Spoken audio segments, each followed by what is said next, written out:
بسم اللہ الرحمن الرحیم۔ اس سورت کی پہلی 10 آیات کے بارے میں حضرت عمر رضی اللہ تعالی عنہ روایت کرتے ہیں کہ جب آپ صلی اللہ علیہ وسلم پر وحی اترتی تو آپ کے چہرے کے آس پاس شہد کی مکھی کی سی گنگناہٹ جیسی آواز آنے لگتی۔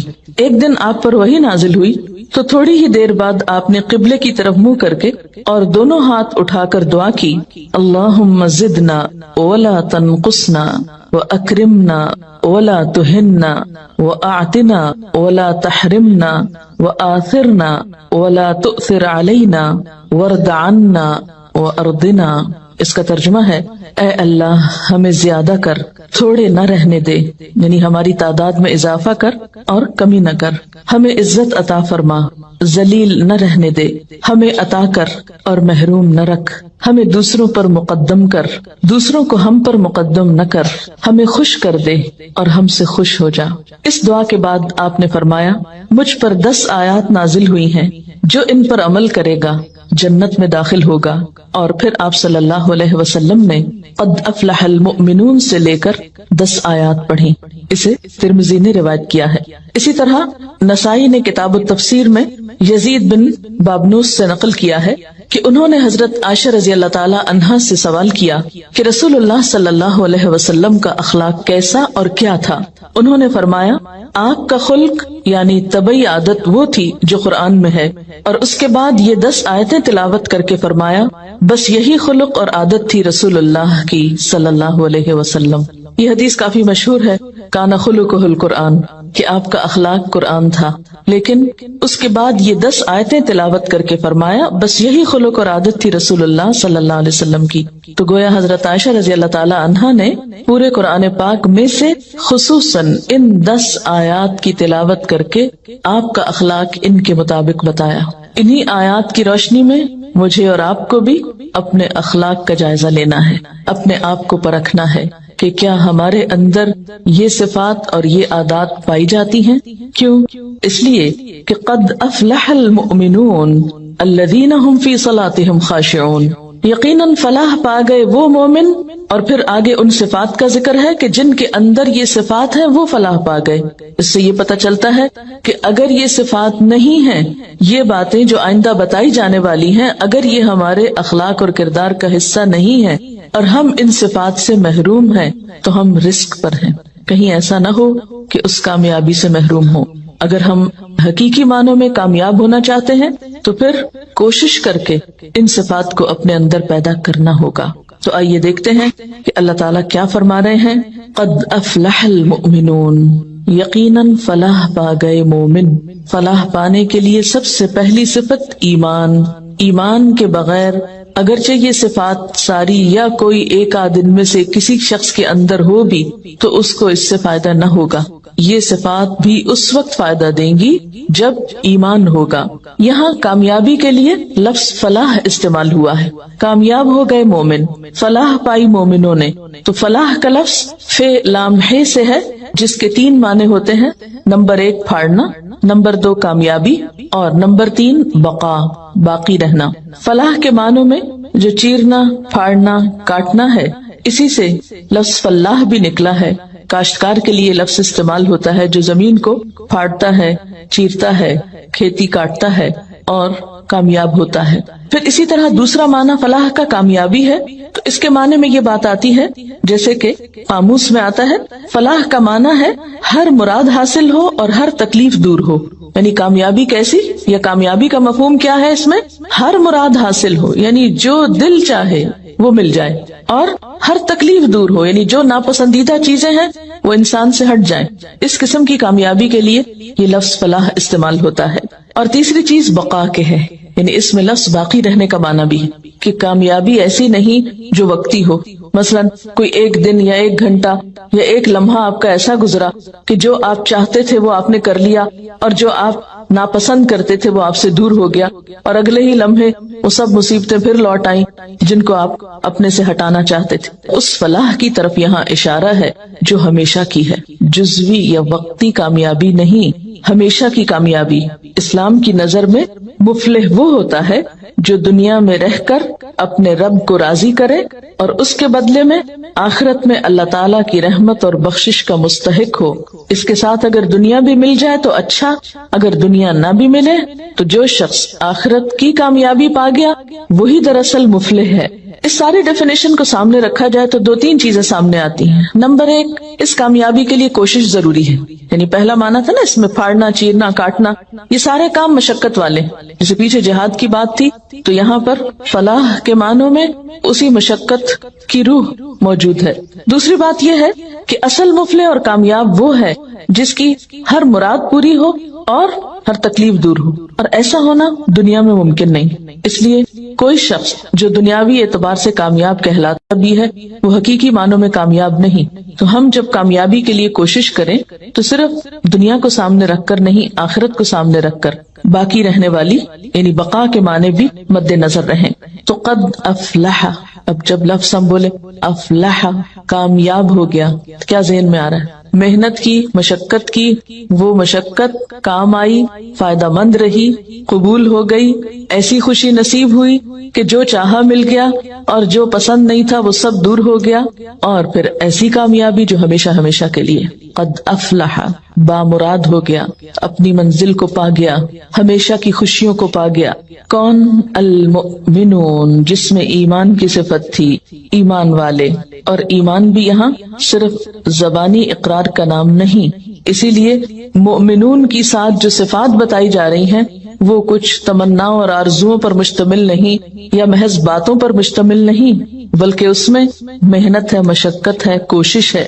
تو پہلی صفت جو بتائی گئی وہ کیا ہے؟ الذین ھم فی صلاتہم خاشعون، وہ لوگ کامیاب ہیں جو اپنی نمازوں میں خشوع رکھتے ہیں، خشوع اختیار کرتے ہیں۔ خشوع کا لفظ خ شین عین سے ہے جس کا معنی ہے سکون۔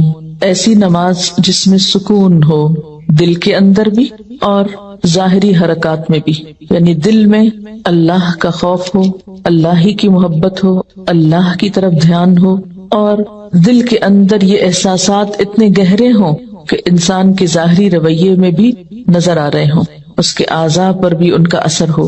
پھر خشوع کا معنی کسی کے آگے جھک جانا، دب جانا، عاجزی اور انکساری کا اظہار کرنا بھی کیا گیا ہے۔ تو گویا خشوع کا لفظ آتے ہی دل میں پہلا خیال کیا آنا چاہیے؟ سکون، ٹھہراؤ، ریلیکس، عاجزی، جھکاؤ۔ اسی لیے ہم دیکھتے ہیں کہ حضرت مجاہد کہتے ہیں کہ نظر اور آواز کو پست رکھنے کا نام خشوع ہے۔ حضرت علی رضی اللہ تعالیٰ عنہ فرماتے ہیں کہ دائیں بائیں التفات یعنی گوشہ چشم سے دیکھنے سے بچنا خشوع ہے، یعنی نماز میں کھڑے ہو کر دائیں بائیں نہیں دیکھنا، ادھر ادھر نہیں دیکھنا، اور آنکھوں کے کناروں سے بھی نہیں دیکھنا۔ جو اس سے بچ جائے گویا وہ خشوع کی حالت میں ہے۔ حضرت عطا فرماتے ہیں کہ بدن کے کسی حصے سے نہ کھیلنا خشوع ہے، یعنی نماز میں بے وجہ کھجانا، کپڑے ٹھیک کرنا، ہلنا جلنا، آگے پیچھے ہونا، کبھی ٹانگ اٹھانا، کبھی انگلیاں مروڑنا، کبھی کچھ کرنا، کبھی ایک ٹانگ پہ بوجھ ڈال کے کھڑے ہو جانا، یہ سب چیزیں خشوع کے خلاف ہیں۔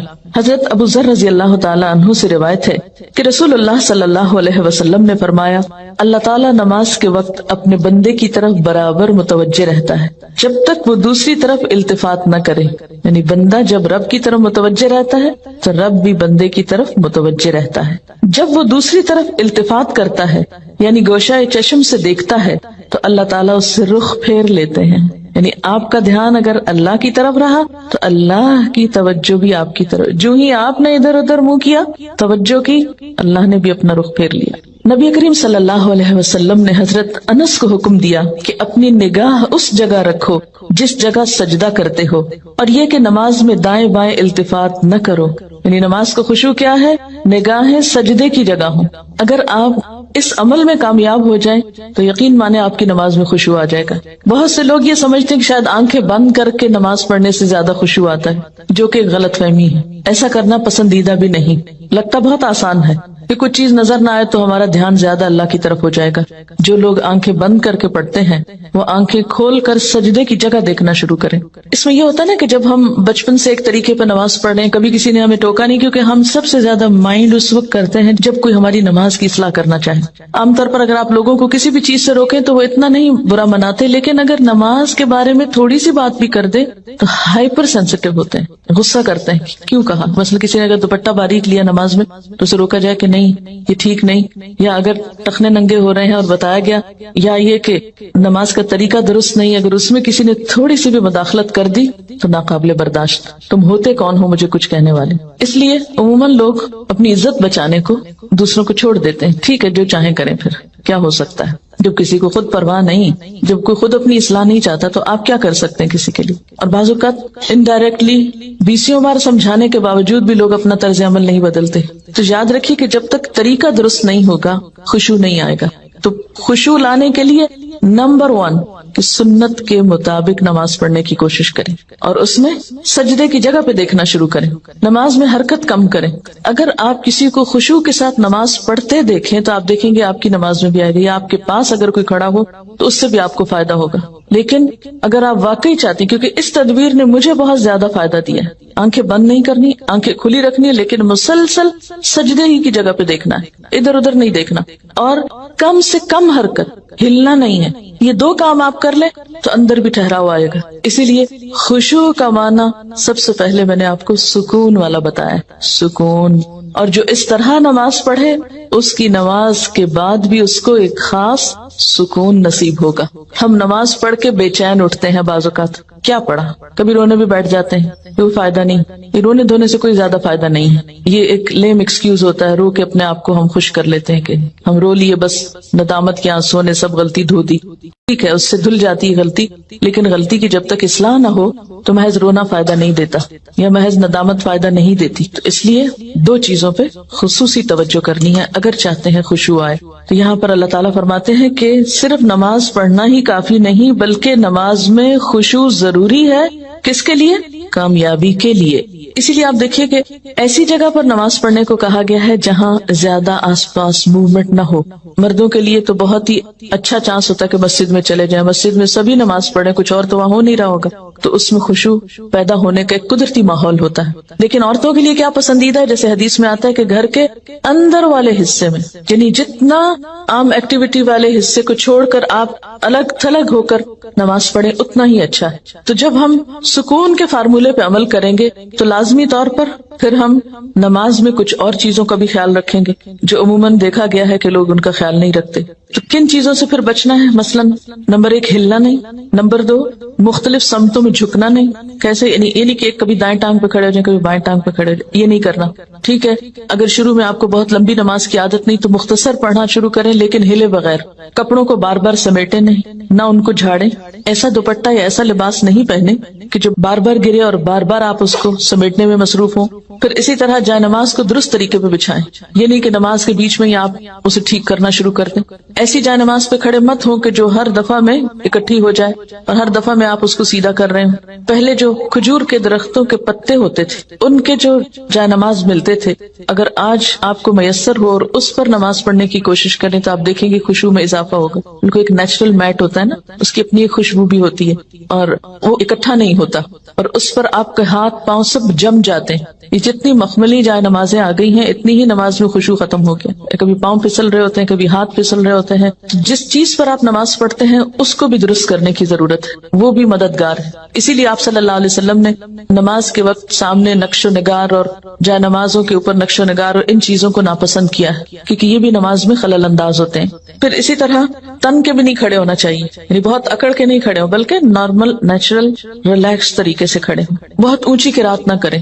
مثلاً اگر آپ تہجد میں یا نفل کسی میں ذرا سا زیادہ تلاوت کرنا چاہتے ہیں, بہت چیخ چلا کے نہیں کریں. یا کہیں آپ امامت کرا رہے ہیں تو اس صورت میں بھی قرات میں عاجزی ہونی چاہیے, کیونکہ وہ بھی خشوع میں اضافہ کرے گی. اسی طرح گا گا کر تلاوت کرنا یہ بھی درست نہیں, مصنوعی تکلف سے تلاوت کرنا. پھر اسی طرح نماز میں جمائیاں لینا, اور لیتے چلے جانا، نہیں، ان کو کنٹرول کریں. اسی طرح جلدی جلدی کرنا، کیونکہ خشوع کیا ہے؟ سکون. اور سکون میں کیا ہے کہ آپ جب قیام کریں تو ہلنا بند کر دیں، رکوع کریں تو اتنی دیر رکوع کریں کہ جسم ہلنا بند کر دے، رکوع سے جب اٹھیں تو کھڑے ہو کر دوبارہ اتنا کھڑے ہوں کم از کم کہ آپ کا جسم ہلنا بند کر دے. پھر جب آپ سجدے میں جائیں ٹک جائیں اور اس وقت سر اٹھائیں جب تسبیحات پوری ہو چکی ہوں اور ہلنا بھی ختم ہو چکا. یہ نہیں کہ آپ ایک کانسٹنٹ موومنٹ میں کھڑے ہوئے تو رکوع میں ہلتے ہلتے پھر کھڑے ہو گئے، پھر سجدے میں ابھی ہلنا بند نہیں تو پھر کھڑے ہو گئے اور پھر واپس پلٹ گئے. یہ ماری ماری نماز جو ہے جلدی کی، اس سے قطعاً خشوع نہیں آتا. خشوع کے لیے آپ کو ٹھہر ٹھہر کر آہستہ نماز پڑھنی ہوگی. اسی طرح اگر کوئی چیز نماز میں اذیت دے رہی ہو تو اس کو ہٹانا ضروری ہے، کیونکہ بعض اوقات جب ہم کہتے ہیں نا سکون اور ٹھہر جانا، تو اس میں ہم ایسا ٹھہرتے ہیں کہ کوئی چیز اگر ہمیں اس میں پریشان کر رہی ہے، چبھ رہی ہے، یا کوئی خارش ہو گئی یا کچھ، تو ہم اس کی طرف بھی توجہ نہیں دیتے. نتیجہ کیا؟ تو کچھ سمجھ نہیں آتا پڑھ کیا رہے. تو یہ ان نیچرل قسم کا سکون بھی طاری نہیں کرنا. اس میں کوشش کریں کہ کم سے کم موومنٹ سے اس سبب کو دور کر دیں. مثلا اگر کہیں خارش ہوئی ہے تو ایک ہاتھ سے بس اس جگہ ہلکا سا دبا کے خارش کر دیں، یہ نہیں کہ ہلا ہلا کے خارش شروع کر دیں، یا بالوں سے کھیلنا یا کپڑوں سے. مختلف لوگوں کو دیکھ کے آپ اندازہ کر سکتے ہیں کہ کون کس طرح پڑھ رہا ہے نا، اور اس سے اپنے آپ کو کمپیئر کرتے ہیں. تو یہ ساری چیزیں جو ہیں ہل جل کی، یہ نماز کی خشوع میں اثر انداز ہوتی ہیں. پھر ایک اور مرحلہ ہے اور وہ ہے اندر کے خیالات اور سوچوں کا. بہت سے لوگ اس پر پریشان ہوتے ہیں. اگر آپ اس طریقے پہ عمل کریں گے، سجدے والی جگہ پہ دیکھنا ذرا شروع کریں، آپ دیکھیں گے خیالات کم ہو جائیں گے. بہرحال ہر شخص کا اپنا اپنا حساب ہو سکتا ہے، کیونکہ اللہ کے رسول صلی اللہ علیہ وسلم کی کوئی بات بھی حکمت سے خالی نہیں. تو خیالات دو طرح کے ہوتے ہیں، ایک ہوتا ہے خیالات کا آنا اور ایک ہوتا ہے خیالات کا لانا. آنے والوں کو تو آپ روک نہیں سکتے، پاسبل ہی نہیں. اور ایک ہوتا ہے خود انوائٹ کرنا، کسی کو بلانا، دعوت دینا، اس کو آپ بہرحال کنٹرول کر سکتے ہیں. اب جو بن بلائے آ جاتے ہیں ان کو آپ اگنور کر دیں، کیونکہ ہمارا دماغ ایسی چیز ہے کہ جو کانسٹنٹلی کام کرتا ہے، رکتا نہیں ہے. آپ سو رہے ہوں تب بھی وہ خوابیں دیکھتا رہتا ہے، آپ جاگ رہے ہوں، آپ کسی سے بات کر رہے ہوں تو ضروری نہیں کہ آپ کی پوری توجہ وہاں ہو. بہت دفعہ ایسا ہوتا ہے کہ بات کرتے ہوئے آپ کا دھیان وہاں بھی ہوتا ہے اور کہیں اور بھی ہوتا ہے. تو ان تمام چیزوں پر جو خیالات تو خود بخود آ رہے ہیں وہ آتے رہیں گے، اس کو نہیں آپ روک سکتے. مثلا کانوں کے اوپر تو آپ کیا کرتے ہیں؟ ہاتھ رکھ سکتے ہیں، آنکھوں کو بند کر سکتے ہیں، زبان بند کر سکتے ہیں، لیکن دماغ کے خیال کا کیا کریں؟ کوئی ڈھکنا نہیں دے سکتے، کسی قسم کا کنٹرول، کوئی سوئچ نہیں آف کر سکتے. وہ تو خدا نخواستہ آف ہوا تو پھر تو گئے، آن نہیں ہو سکتا پھر. اب یہ بڑی مشکل ہے، اس لیے ان کے پیچھے نہ پڑے، ان کو زیادہ سوچے نہ، ان کو اہمیت نہ دے، ان کو اپنے اوپر حاوی نہ ہونے دے، ان کا تذکرہ نہ بہت زیادہ کریں. کہ کچھ لوگوں کو میں نے دیکھا وہ ہر ایک کو لے کے بیٹھ جاتے ہیں، میں کیا کروں، خیال بہت آتے ہیں نماز میں. کسی کے پاس کوئی جادو کی چھڑی نہیں کہ جو ایک آپ کو لگائے گا اس وقت اور آئندہ آپ کے خیالات نہیں آئیں گے.